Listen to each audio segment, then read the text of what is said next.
बाल विद्या मंदिर उच्च माध्यमिक विद्यालय खतीपुरा नागौर के ई अधिगम प्लेटफार्म से मैं दुर्गादास आप सबका हार्दिक अभिनंदन करता हूँ। विषय विज्ञान क्लास 8वीं कक्षा 8 धातु और अधातु, इसके बारे में हमने कुछ इनके गुण पढ़ लिए हैं। आज इनके रासायनिक गुण पढ़ते हैं। धातु और अधातु के रासायनिक गुण। रासायनिक गुण, केमिकल रसायन संबंधी गुण, रासायनिक अभिक्रियाएं, केमिकल रिएक्शन। तो धातु और अधातु के रासायनिक गुण या अभिक्रिया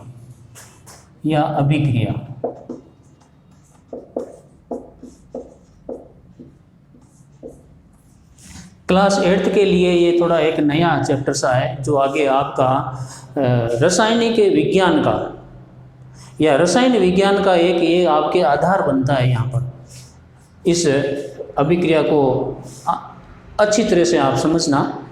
आगे आने वाले क्लास में विज्ञान में रसायन से संबंधित आपको अच्छा प्लेटफॉर्म पहले से मिल जाएगा।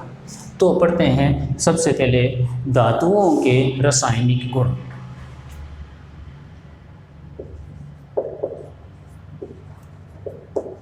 धातुओं के रासायनिक गुण।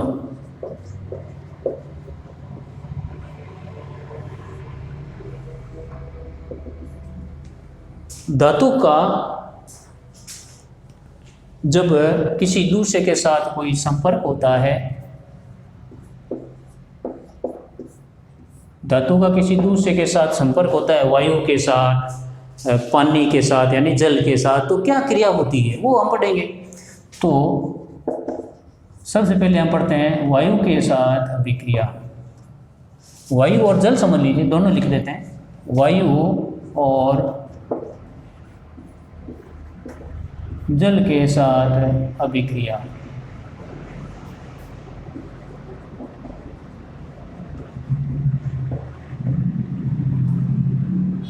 वायु और जल के साथ अभिक्रिया पढ़ते हैं।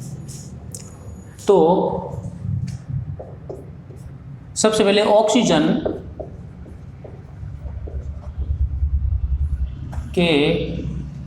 का मतलब वायु में ऑक्सीजन होता है। ऑक्सीजन से अभिक्रिया, ऑक्सीजन से अभिक्रिया।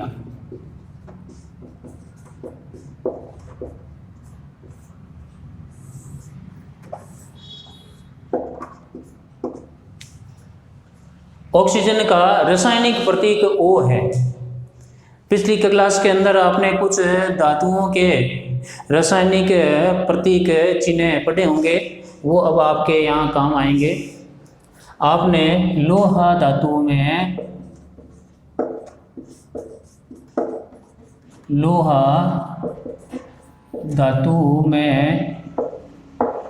जंग लगने की क्रिया देखी होगी।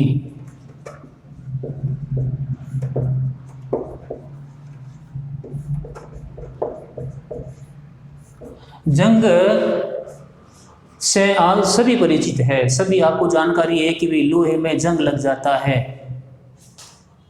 ठीक है, आपने लोहा धातु में जंग लगने की क्रिया देखी होगी और परिचित भी है। ये क्रिया वायु और जल की उपस्थिति में होती है। यह क्रिया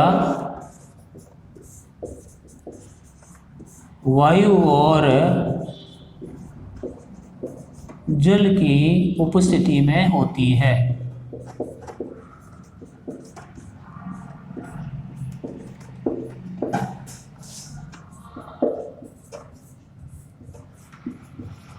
इसके लिए दो महत्वपूर्ण घटक है, वायु यानी ऑक्सीजन और जल की उपस्थिति में होते हैं। हम पढ़ रहे हैं वायु और जल के साथ धातुओं की अभिक्रिया। तो लोहे में जो जंग लगता है वो वायु और जल की उपस्थिति में होता है। और वर्षा के दिनों में ये क्रिया अधिक होती है। वर्षा के दिनों में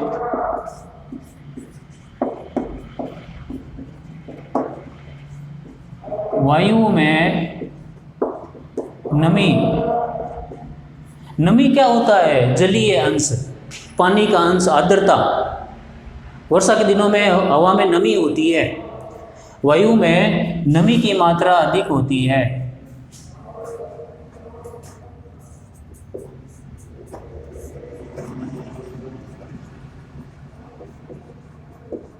वर्षा के दिनों में वायु में नमी की मात्रा अधिक होती है, और जब गर्मियों में लू चलती है उस समय वायु में नमी नहीं होती, सूखी हवा होती है। तो वर्षा के दिनों में वायु में नमी की मात्रा अधिक होती है, इसलिए वर्षा के दिनों में जंग अधिक लगता है। इसलिए वर्षा के दिनों में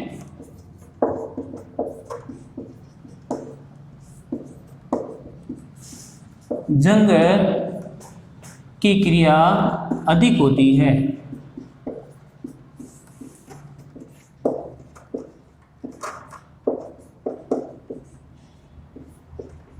वर्षा के दिनों में जंग की क्रिया अधिक होती है। इस प्रक्रम में ये जो क्रिया हो रही है, इस प्रक्रम में लोहे का ऑक्साइड बनता है, लोहे का ऑक्साइड बनता है।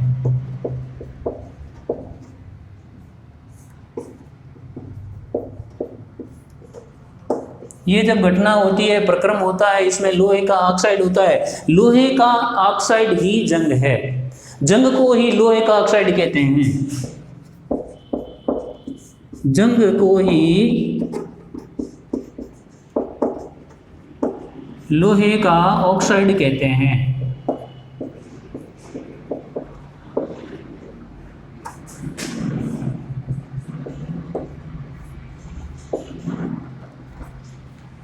अब ये लोहे का ऑक्साइड किस तरह बनता है, इसकी रासायनिक सूत्र क्या है? इसका रासायनिक अभिक्रिया होती है, इस रासायनिक अभिक्रिया में इसका सूत्र क्या है, ध्यान दीजिए।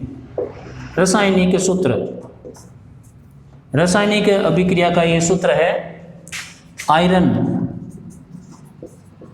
आयरन लोहा, आयरन का मतलब लोहा। आयरन शब्द अंग्रेजी भाषा का शब्द है, हिंदी में इसको लोहा कहते हैं, अंग्रेजी में आयरन कहते हैं, IRON, आयरन। आयरन को रासायनिक चिन्ह है, उसको हम फेरम कहते हैं, फेरम। रासायनिक नाम फेरम है, ठीक है। फेरम का संक्षिप्त Fe, फेरम का जो है वो संक्षिप्त क्या है, Fe, ऑक्सीजन।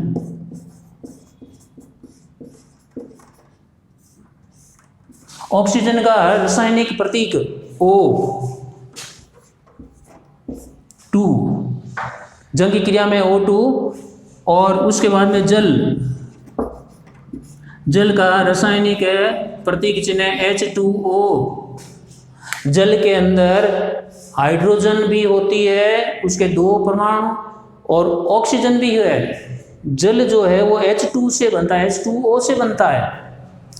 इस प्रक्रम में क्या बनता है, देखो इस प्रक्रम में बनता है Fe3 और O4 बनता है, O4 बनता है।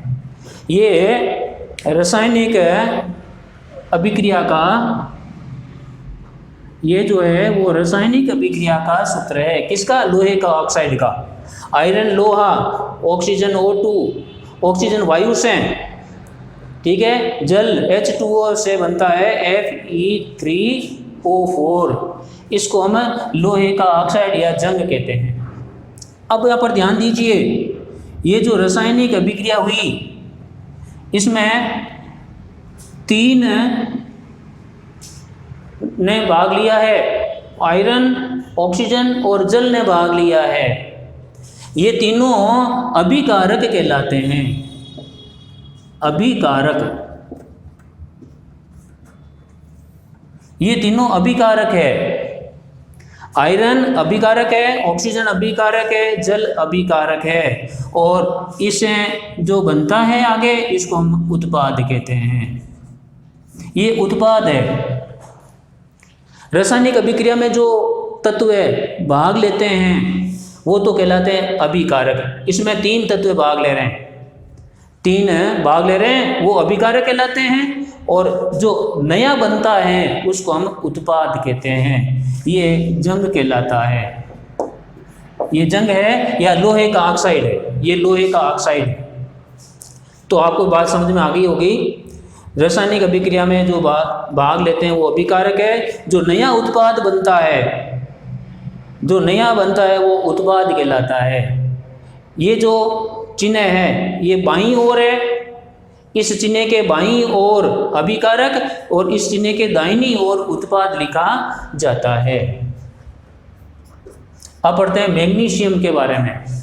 मैग्नीशियम जब जलता है वायु में, आग पकड़ता है तो क्या होता देखते हैं।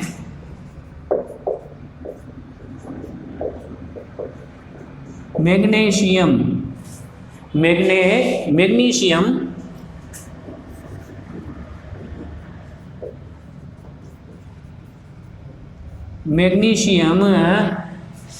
के वायु में दहन से, मैग्नीशियम के वायु में दहन से, दहन का मतलब जलना,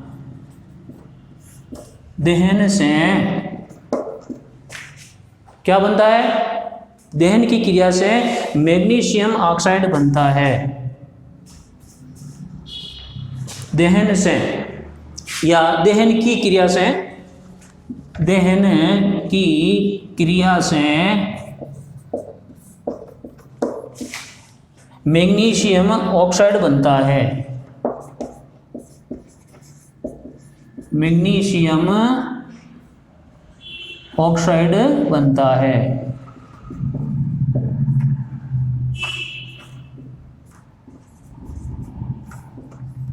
इसका रासायनिक सूत्र ध्यान दीजिए। रासायनिक सूत्र, मैग्नीशियम को Mg कहते हैं।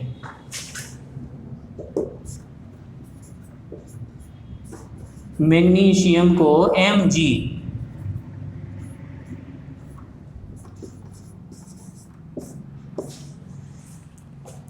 अब एक बात ध्यान दीजिए, मैं यहाँ थोड़ी देर बाद बताऊंगा आपको क्या है ये। Plus oxygen,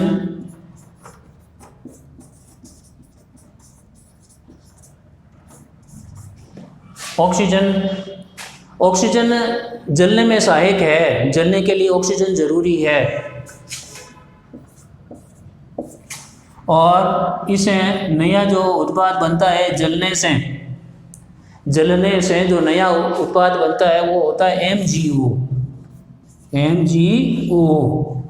magnesium oxide.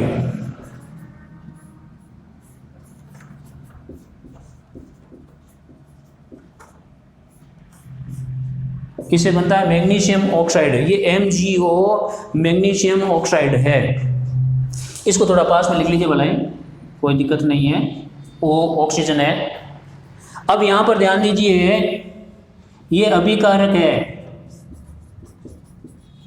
रासायनिक अभिक्रिया में जिसने भाग लिया वो अभिकारक। इसमें अभिकारक 2 है, मैग्नीशियम और ऑक्सीजन। ठीक है, इसमें अभिकारक है, और नया जो उत्पाद बना है वो मैग्नीशियम ऑक्साइड है।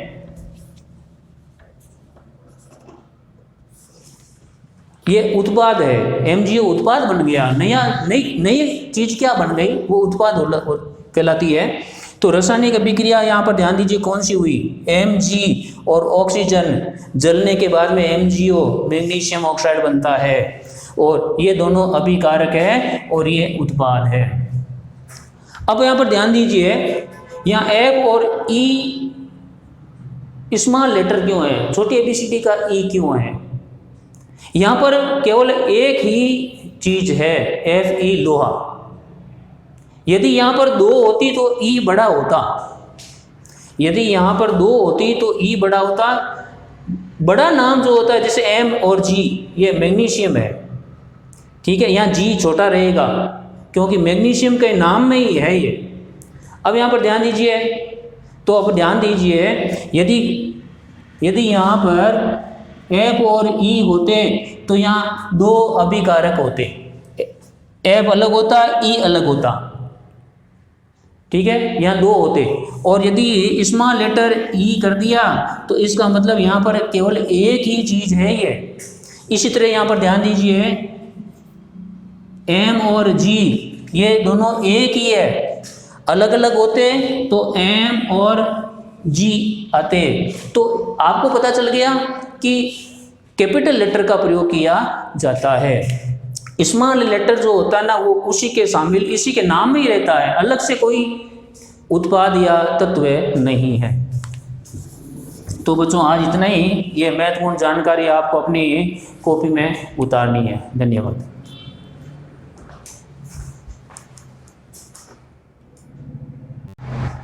आयरन ऑक्साइड के बारे में हमने जानकारी प्राप्त की है। आयरन ऑक्साइड को हम जंग कहते हैं। ये एक रासायनिक परिवर्तन भी है, रासायनिक अभिक्रिया भी है। इसमें एक सुधार है जो आप आवश्यक रूप से कर लें। क्या सुधार है वो यहाँ पर मैं लिख रहा हूँ। इससे पहले मैंने जो सूत्र बताया आपको, उस सूत्र में जो उत्पाद बना उसमें थोड़ा सुधार कर लीजिए। Iron Fe plus oxygen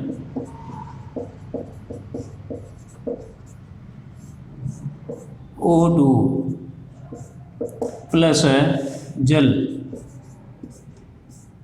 H2O। यहाँ तक उसी सूत्र में है, लेकिन जो उत्पाद बना उस उत्पाद में थोड़ा परिवर्तन कर लीजिए। Fe2O3।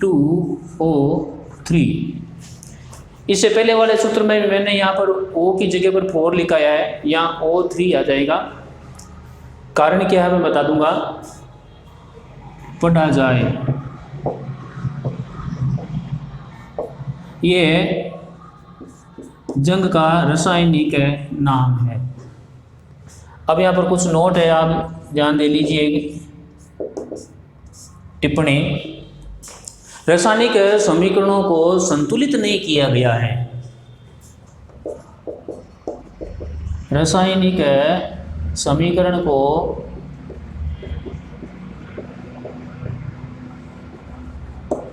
संतुलित नहीं किया गया है,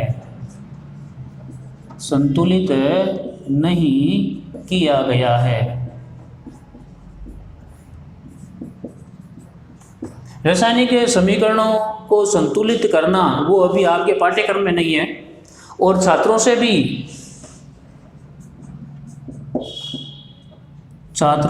भी यह अपेक्षा नहीं की जाती, यह अपेक्षा नहीं की जाती है। रासायनिक समीकरणों को संतुलित करने का पाठ्यक्रम आगे बड़ी क्लास में आएगा।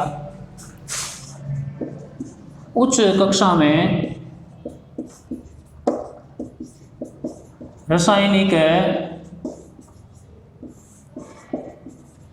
समीकरणों को संतुलित किया जाता है।